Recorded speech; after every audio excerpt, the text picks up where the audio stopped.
Carl wiped his hands on an old rag and looked out at the dark landing field. The trade moon was quiet tonight. The last ship had left 2 hours ago, and the only sounds were the low hum of the dock lights and the distant wind moving through the metal scaffolding. He liked it this way. Quiet meant no customers. No customers meant no arguments about repair costs. He was about to pour himself a cup of coffee when the sound hit. It started low, like a groan from somewhere deep in the sky. Then it grew louder, a long tearing shriek that made the walls shake and sent his tools sliding off the workbench. Carl grabbed the edge of the table and held on. The floor shuddered once, hard, like something very large had just fallen onto the outer platform. Then silence again. Carl stood still for a moment.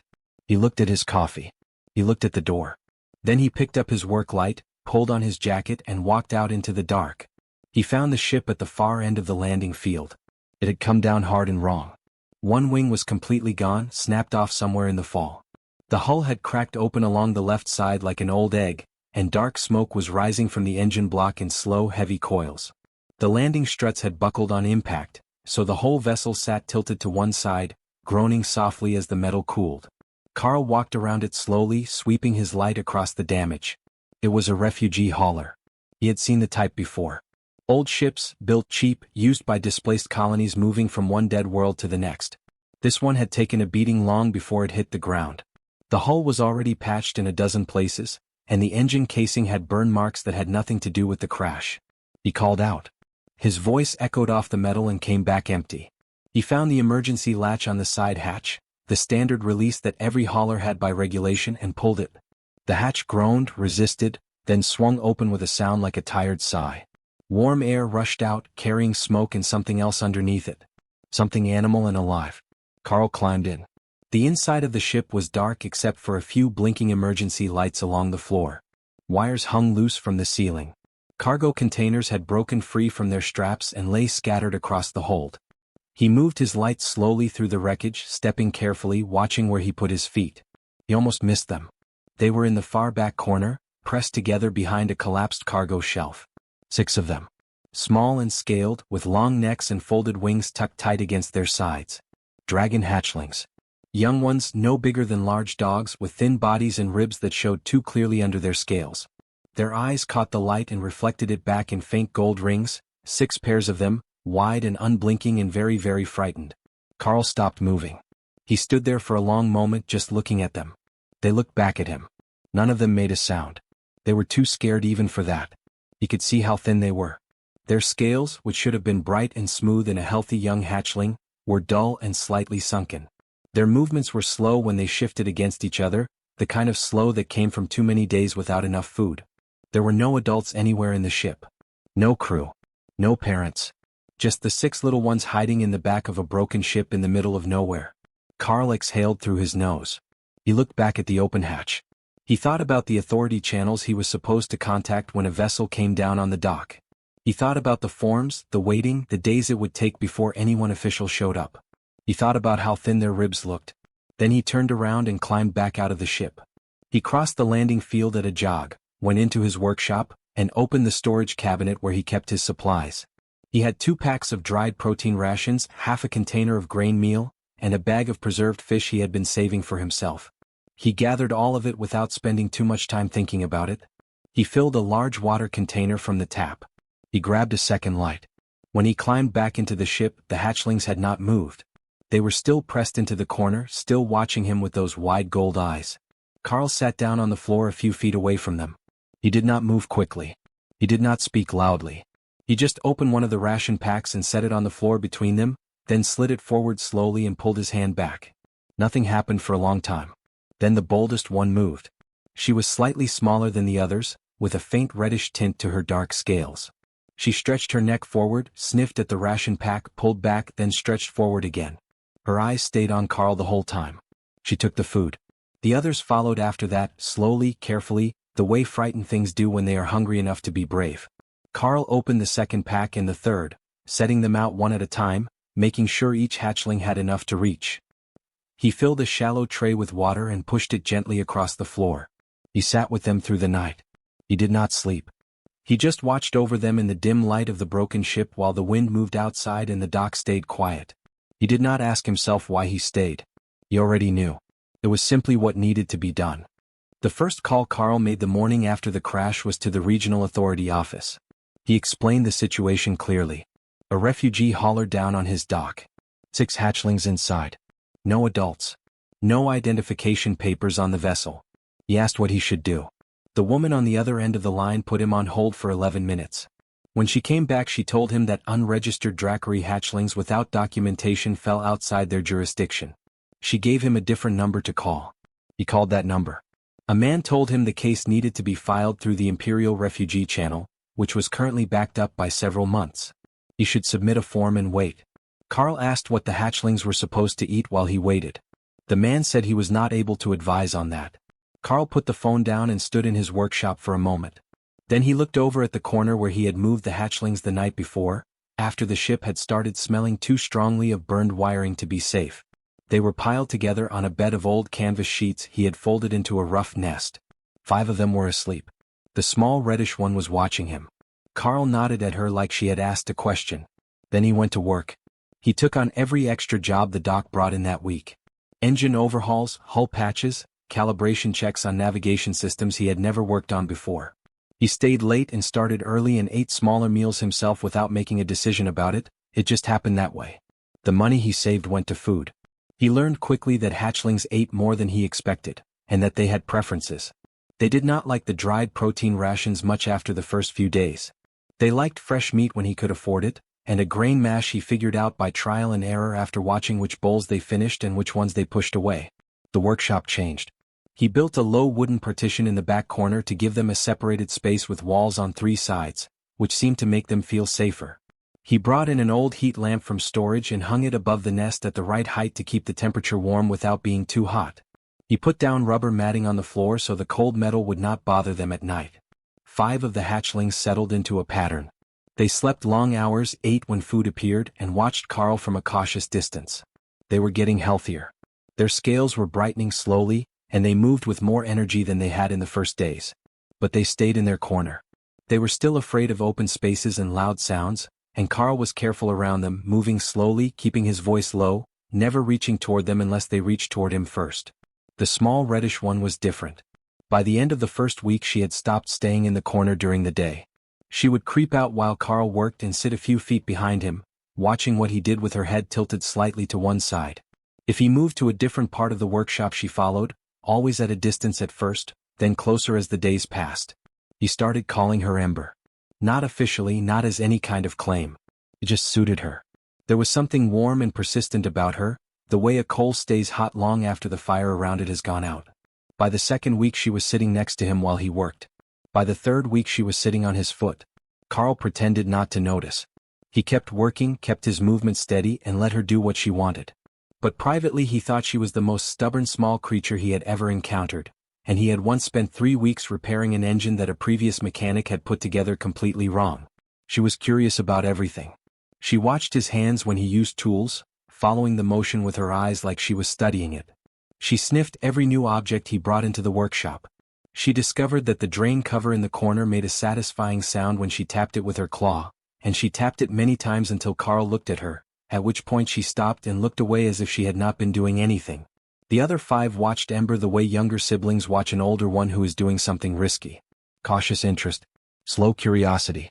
One of them, a heavier, darker hatchling, started creeping out of the corner by the 4th week. Then 2 more. The progress was slow but it was real. Carl tracked their growth in a small notebook he kept on the workbench. Not because anyone asked him to. Just because it felt right to keep a record. Weight estimates based on how they felt when he carefully checked on them during sleep. Food amounts. Behavior notes. One evening near the end of the 3rd week he was sitting on the floor eating his dinner when Ember climbed into his lap, turned in a small circle and lay down. She was heavier than she looked. Carl sat very still for a moment with his fork halfway to his mouth. He looked down at her. She had her eyes half closed and her breathing was already slowing towards sleep. Carl set his fork down.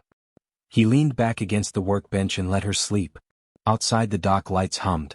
Somewhere across the landing field a ship was warming its engines for an early departure. The other 5 hatchlings were a quiet pile of slow breathing in the corner.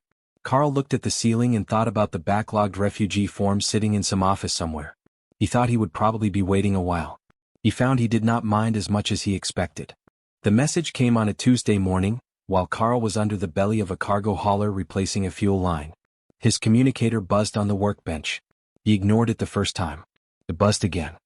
He slid out from under the ship, wiped his hands and picked it up. The message was from the Imperial Refugee Coordination Office. Short and formal. A relief vessel had been dispatched to his location. It would arrive within 48 hours. The hatchlings would be collected and transferred to an Imperial care facility. He was thanked for his cooperation and reminded that housing unregistered Dracari nationals without a permit was a violation of Trade Moon regulations, though given the circumstances no action would be taken. Carl read it twice. Then he set the communicator down and looked across the workshop at the corner where Ember was watching him with her head tilted. He went back under the hauler and finished the fuel line. He did not tell them, obviously. They were hatchlings. There was no way to explain it and no reason to try. But he noticed that evening he cooked the meat a little better than usual, took more care with the grain mash, and sat with them longer than he needed to before turning the lights down for the night. Ember slept in his lap the way she always did now.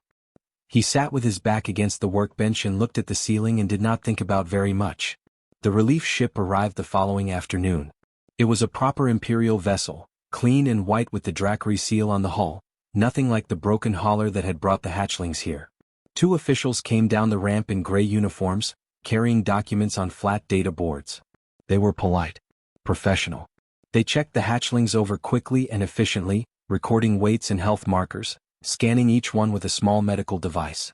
They told Carl the hatchlings were in surprisingly good condition. One of them said it like it was unexpected, which Carl supposed it was.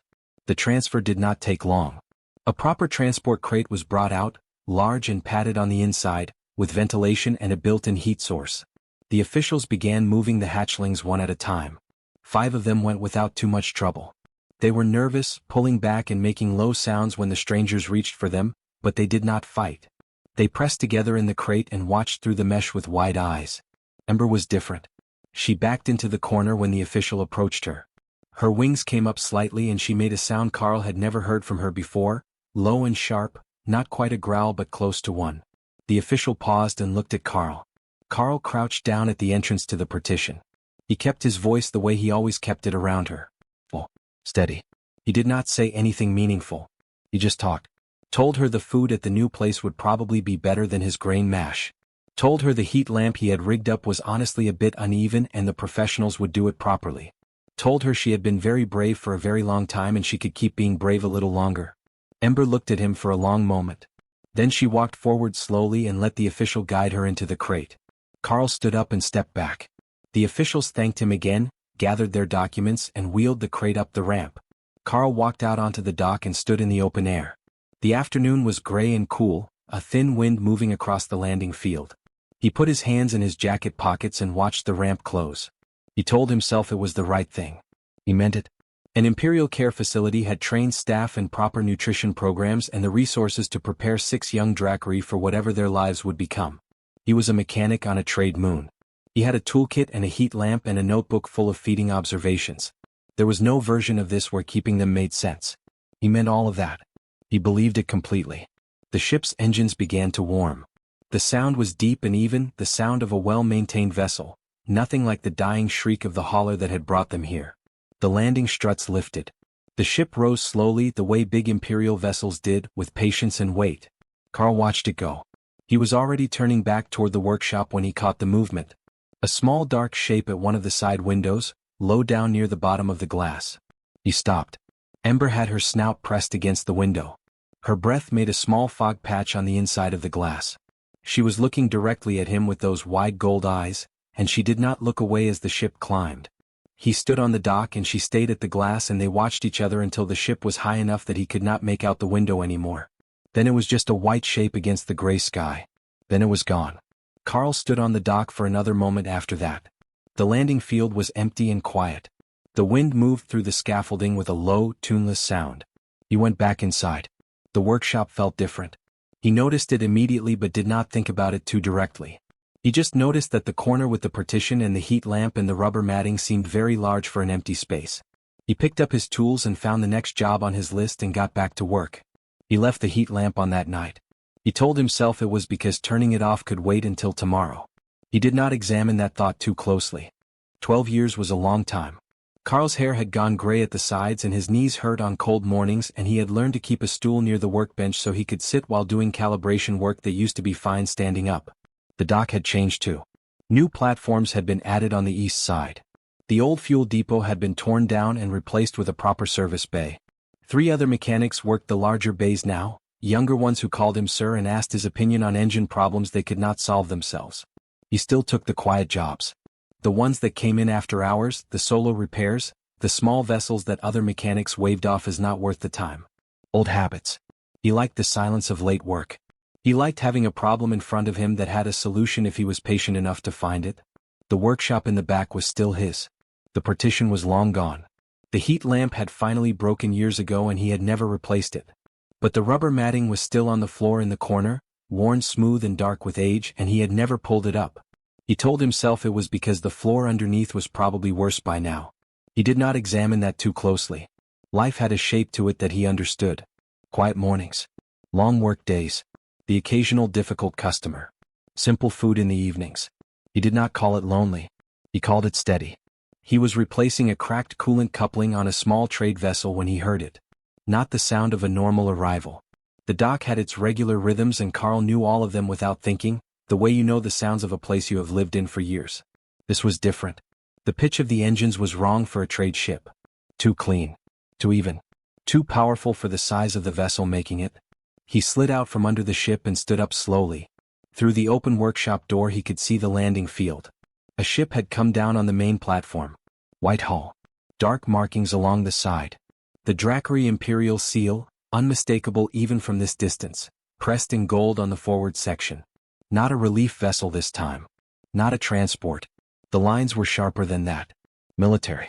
Personal escort class, the kind that moved important people between important places. Carl set his wrench down on the workbench. He wiped his hands on his rag. He walked to the door and stood there. The ramp came down. For soldiers came first, armored in the deep charcoal gray of Imperial service, moving in the efficient way of people who were very good at their jobs and knew it. They spread out across the platform without being told to, checking the surroundings with calm professional eyes. Carl watched them and felt the particular stillness that comes when a person knows they are being assessed. Then the officer came down the ramp. Tall. Straight-backed. Wearing the darker uniform of the Empress's personal guard, with the gold thread at the collar that Carl had seen in official broadcasts but never up close. The officer moved across the platform toward him with steady, unhurried steps, the kind of walk that did not need to rush because it had never needed to. Carl stayed where he was in the doorway. He thought quickly about what he might have done wrong.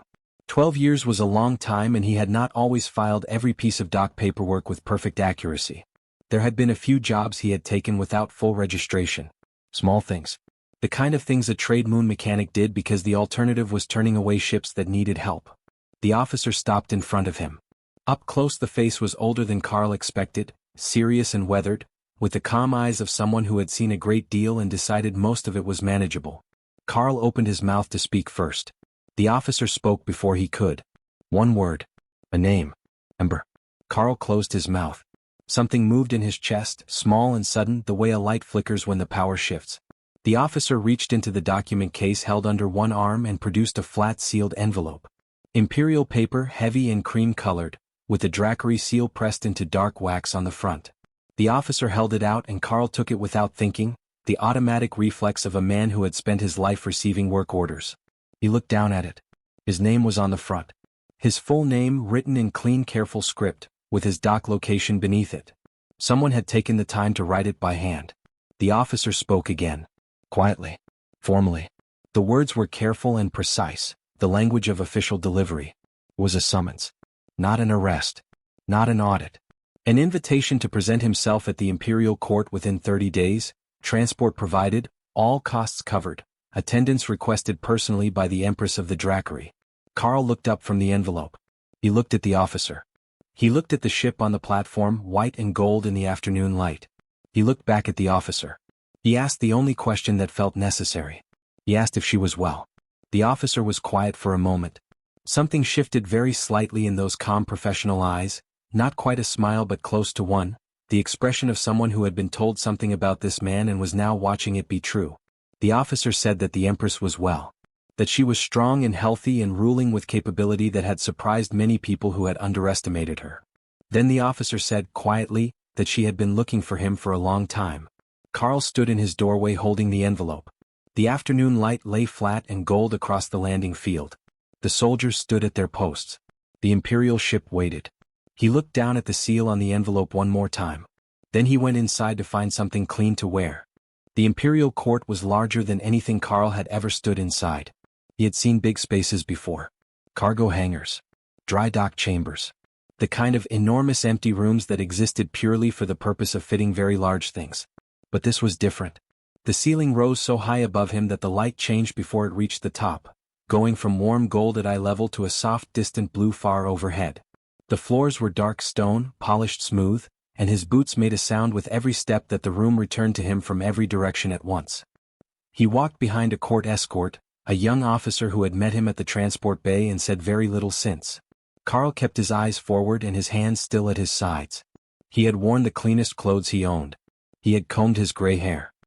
He had polished his boots the night before on the transport ship, sitting on the edge of the narrow bunk and working the cloth in slow circles the way his father had taught him when he was a boy. He did not feel nervous exactly. He felt the way he felt before a difficult repair job.